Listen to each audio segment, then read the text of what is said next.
Hey, it's me. I'm back in the Smoky Mountains. It is October 13th, and I'm at Poles Gap, going to hike the Hemphill Bald Loop. And as you'll see when we get out here on the trail, foliage is looking awesome. It should be a really, really beautiful hike. So, and the inaugural hike of, I went ultralight. My last video was you don't need an ultralight pack. But Zpack Arc Blast. So we're gonna give it a try. Should be a beautiful day. Good overnight. Here we are on the Hemphill Bald Trail. As you can see, it is a beautiful fall day. You're going to hear me say that a lot probably because it's going to be a lot of, wow, that's beautiful on this trip. It's been about a month and a half since I've hiked any. This isn't going to be a overly difficult trail, but still might get a little winded. But gorgeous day. Great Smoky Mountains National Park. If you've ever wondered, Smoky Mountains, that's a strange name. That's the reason why. If you can see past those trees, there's a very heavy cloud lying upon the mountain. Thus, it's smoky. I hope you can see that. It's really neat, but anyway, on to the trail. It's a pretty neat little section. Walking along this old fence here. And, I can see the mountains through the trees. But, before I get to Hemphill Bald, I have 3 climbs. This is number 2. I don't know if you can tell, but that trail starts moving upwards a pretty good bit. And the map looks like it even might have a few switchbacks. But nothing too challenging, and soon the trees are going to open up. It's just going to be wide views of the great Smoky Mountains and cows. I think there's going to be cows.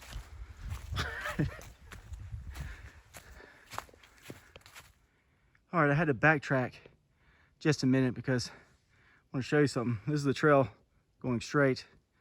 This is something, you know, people have just clearly walked upon. When you see that, take it. That travel is there for a reason. So I just scooted up this little path here. And I didn't even go all the way up before I realized, like, okay, hold up. So,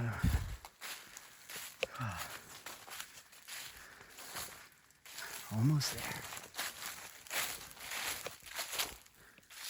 Sun is shining very bright. Definitely impacts the beauty of it, but that is that's pretty nice. I'm a mile, maybe actually less than Hemphill Bald, so that's probably it down there. If you look real close, there's my cows. And obviously the smoke on the Appalachians in the background there. Certainly a pretty sight. All right, very exciting moment in the trip. I've come across my first group of cows. Now it's time to practice my mooing. I think I'm good at this.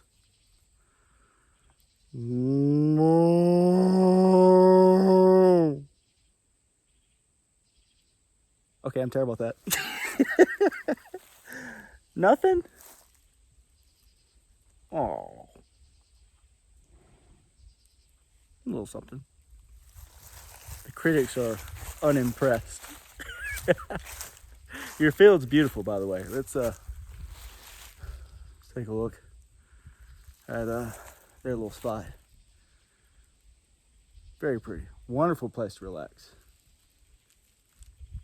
You guys are living the life. Okay, I'll leave them alone.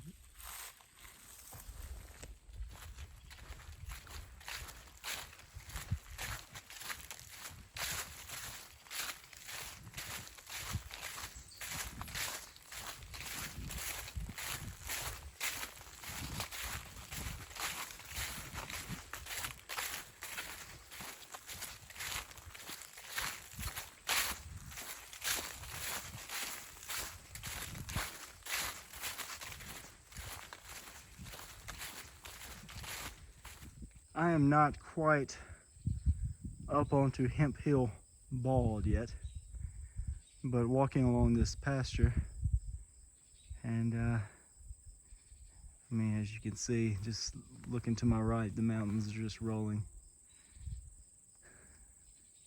I'm actually on the boundary of the park, hence the trail, fields, and cows. Hemphill Bald Trail skirts on the southeastern side of the park, just east of Cherokee, North Carolina. And so these mountains here are not in the park, but obviously still beautiful. But very close to the actual top of the Bald. So we're going to continue up this trail and see what the views looking west will be into the park. Just as nice. All right, so this is Hemphill Bald.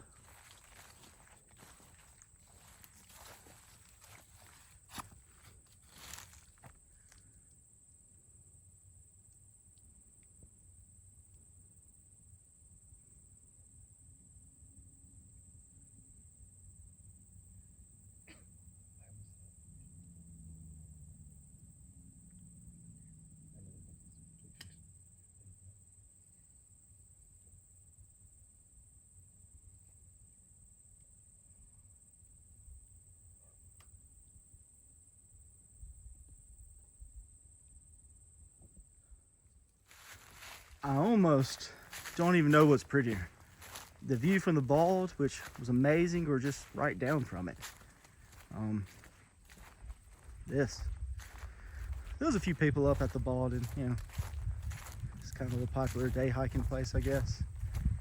But there's the smoke on the mountains.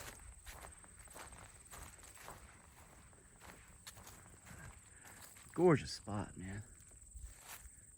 Little town down there.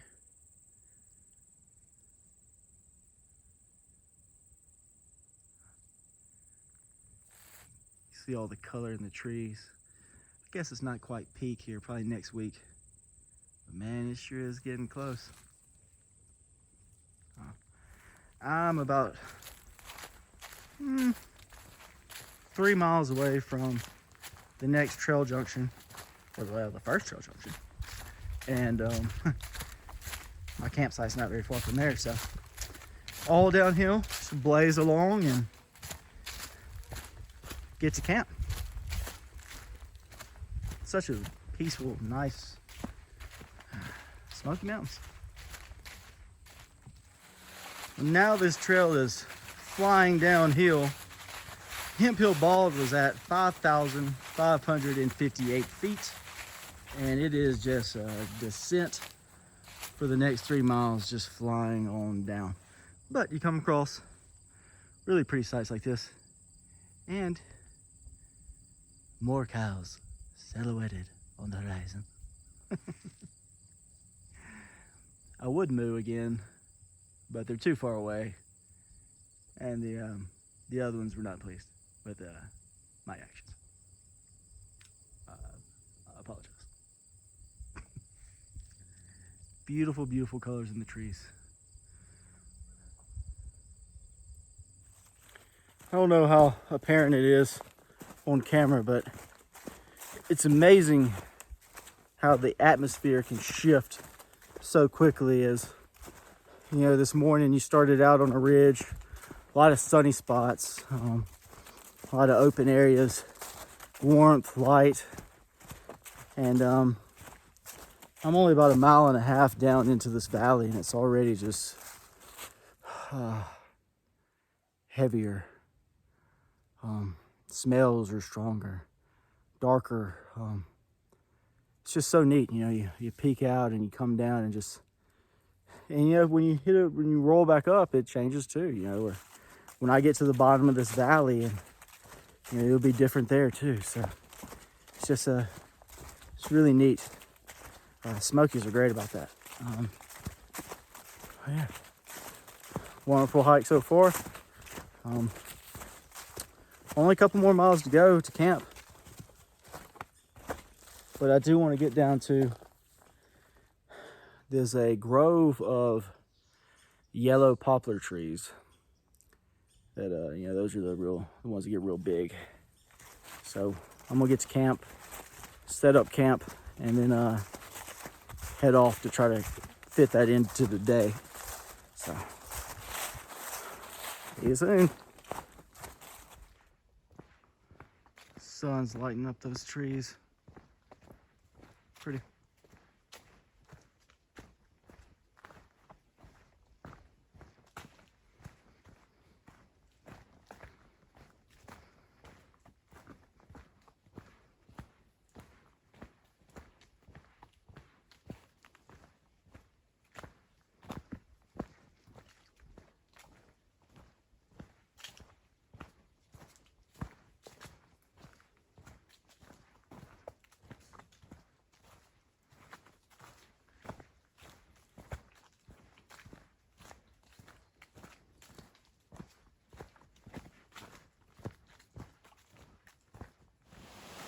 Well, I didn't realize there'd be a stream crossing.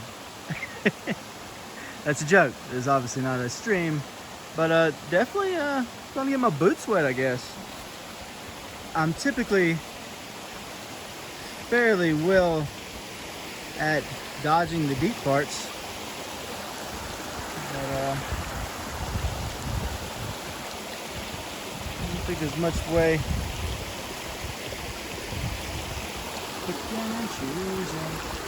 Picking and choosing, there's lots to step on, not getting wet.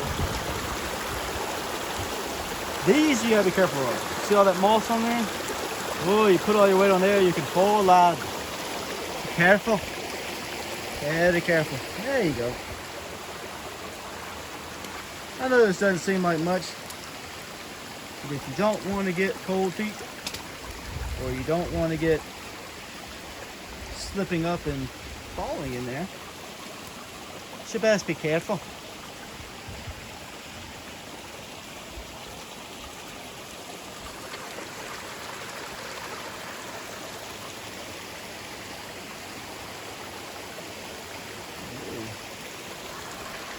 Good flowing water right there. Whoop. And yes, sometimes as I'm speaking in my normal voice, I suddenly slip into an accent over another. Don't really know why I do that, but it's something I do. I tell you what, this trail, it's a really nice little trail. Well, more water. Still flowing really good, and that's the trail that it's on. You can see where the trail picks up there on the other end. This one might be a little trickier to not get my feet too wet, but I'm going to do my best. Oh, and that other clip of me walking, I watched it over and it looks like, well, you can't see, there's actually a good bit of water, not as much as this, but a good bit of water. I was trying to work my way around on slipped rocks, but all right, time to navigate this little guy, or just power through and get my feet wet. That's an option always. Well, I actually did really good. Barely got my feet wet at all going through there. I tell you what, I may not be the greatest pathfinder if we're going up some Colorado 14er, but if you're wanting to keep your feet dry in an Appalachian creek, I mean, man. Windjammer. feet dryer. Again, I'll stop. My next trail junction. And I'm still going to be on the Caldwell Fork Trail because it proceeds that way. And that's the way I'll be going. But let's take a look at this here. So in 1.7 miles, I will reach the junction of Rough Fork Trail. And that's my campsite's actually not far away, so I won't get there until in the morning. And then that trail will take me back up to Poles Gap where the car is parked. And this is the Caldwell Fork Trail, which I thought I was on already, but apparently I was. These 3 miles I just hiked were down the Cataloochee Divide Trail. So, got some signage backwards, I guess, in my mind. So anyway, now we're on the Caldwell Fork Trail, heading towards the Rough Fork Trail. But like I said, I'm not gonna make it that far because campsite 41 in the Smokies is near. It's raining leaves, da-na-na-na, it's raining leaves. On the camp. There's a little bridge ahead, but Hart graciously gave me a little walkway to avoid the mud as well. So, on this little walkway. Little creek.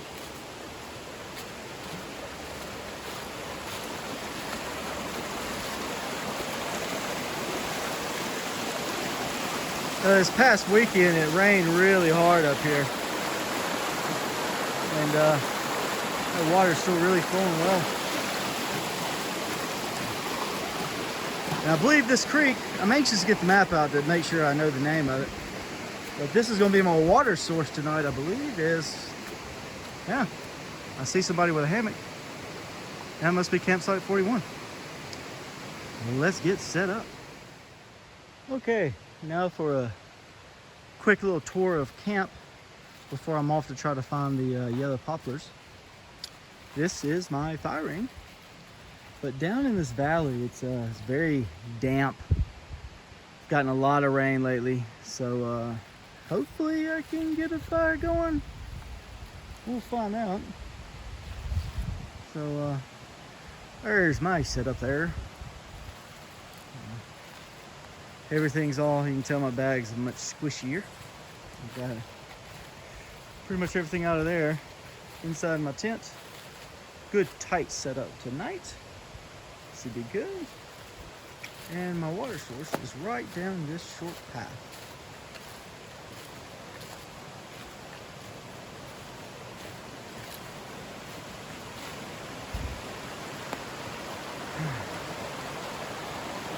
This is where I'll be pulling water from tonight.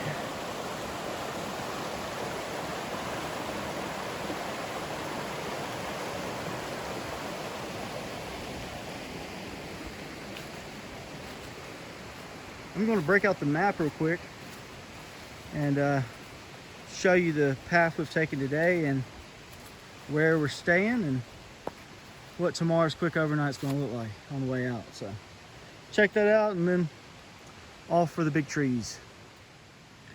All right, here's the Cherokee Indian Reservation, and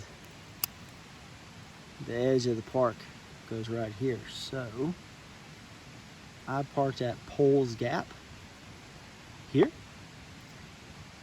and hiked the Hemphill Bald Trail all the way up to Hemphill Bald was here.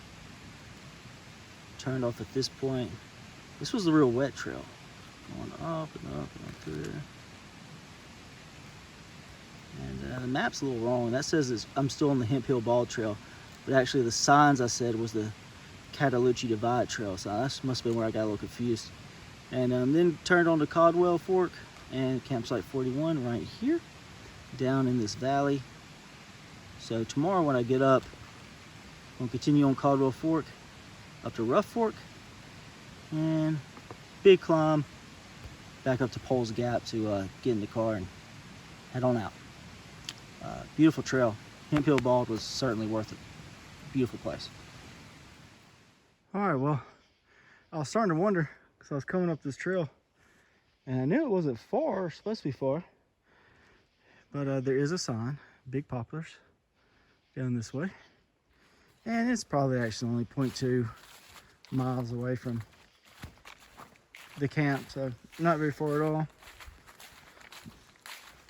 But let's see these big poplars. There's one in Sipsey Wilderness they call Big Tree. Man, you can't even, I mean, not that my arms are very long, but you can't get even close to wrapping your arms around that. It's massive. I don't know how far we have to go down this little path, but I don't particularly see any big poplars. Oh, there it is. Oh, yeah, this is big. I guess it's really only the one. You see that one right straight ahead. I don't know if the camera's really doing it justice. It's certainly a big tree.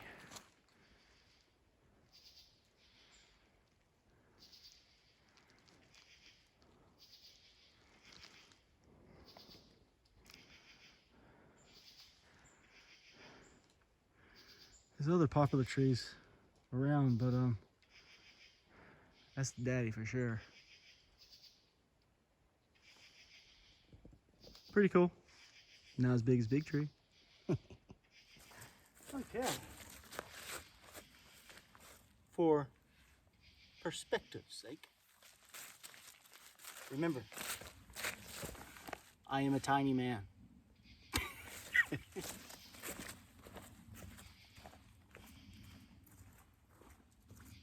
Whoa. Ooh.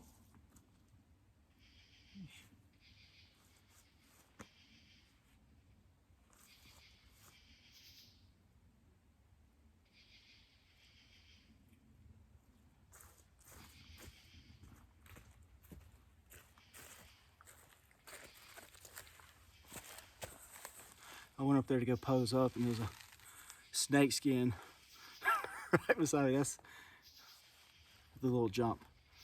So, don't mind that. Or I might just film this whole thing over again.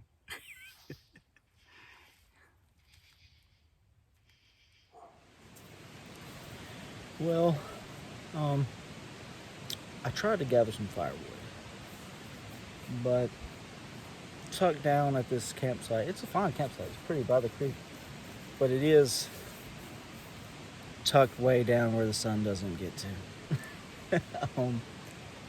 So all the wood I found is just soaking wet. Nevertheless, I am going to try to make a fire tonight, but this wood is wet, everything's wet down here, and it's unlikely that I'm going to be successful at that. So right now it's almost 5, and then we'll go ahead and make dinner here really soon and eat. And where I'm at is going to get dark rather quickly, I would imagine. You can see the sun shining behind me, but that's hitting on some more, tops of the trees and some higher elevation places. This area has been kind of dark and damp, and probably gonna be cold tonight too. But that'll be okay. So hoping to do a campfire chat tonight. Might do a headlamp chat instead from the tent. But we'll see how that goes. Well, it's about 7 o'clock, and getting a little chilly. I've eaten dinner, tried to start a fire, really worked hard trying to get that fire going, but all the wood I had was just soaking wet. And It tried. It almost got there. And then it went away. So I'm about to take a seat by this creek and let the sun come down. That will be it for tonight. I'll see you in the morning. Good night.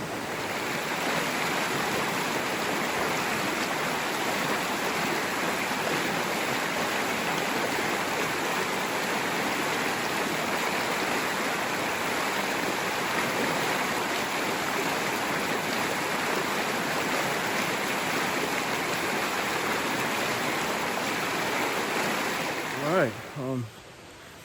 Good morning.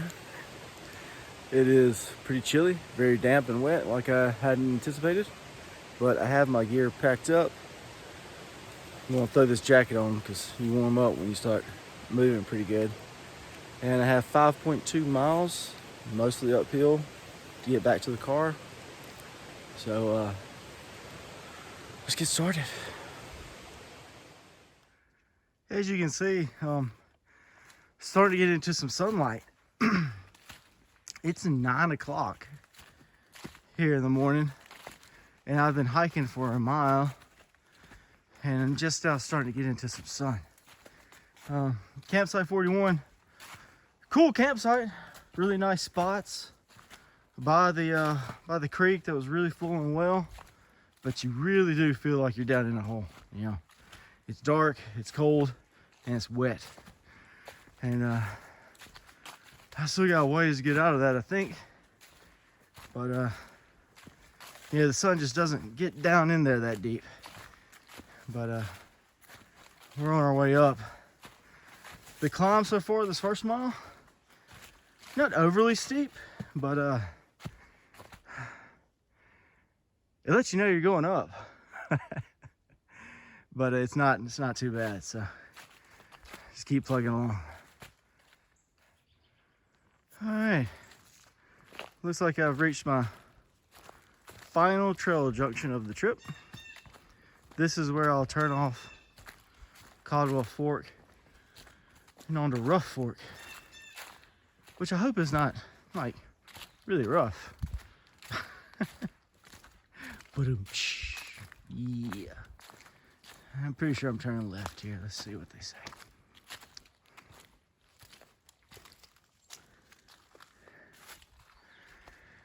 Yep, Poles Gap. That's the way I'm heading. 3.5 miles. And a Rough Fork Trail, so it kind of goes both ways across here, but I'll be heading up that way. Poles Gap, 3.5 miles. That's where me be parked. All right, well, I'm just over 2 miles away from the car, so coming right along. I wanted to take a moment before I got to the car to give a shout out to Zpack. Yeah, this is the first time I've taken this bag out. It's a Zpack Arc Blast 55-liter pack, ultralight. I think it weighs like 1.5 pounds, something like that. Man, it has just, it's been awesome. It is a great pack. It feels amazing on my back. Super light. I got all my gear in there with room to spare. And of course I only had food for, you know, a lunch, a dinner, and a breakfast. So I didn't have like 5 days worth of food or something like that, but I still feel like it won't have a problem with that. The only thing that's kind of a draw, which won't be a drawback for most people probably, is I can't reach my bottle. I have to stop and take my pack off to drink, which I don't like that. I always carry one of those Nelgen bottles, which I know I'm probably a minority in that, but I use it because I like the open mouth to fit my stereo pen, my UV light, so I can get clean water really fast. But that's the only drawback, and maybe in time I can figure out something to make that a little easier or work better. But still humming right along pretty good. The trail's leveled out some. Well, I mean, it's good. I still know that I'm climbing, but it's not as steep as before, and it's even before wasn't awful. So be at the car soon. This is kind of Smokies 101 right here. Cool little section of trail.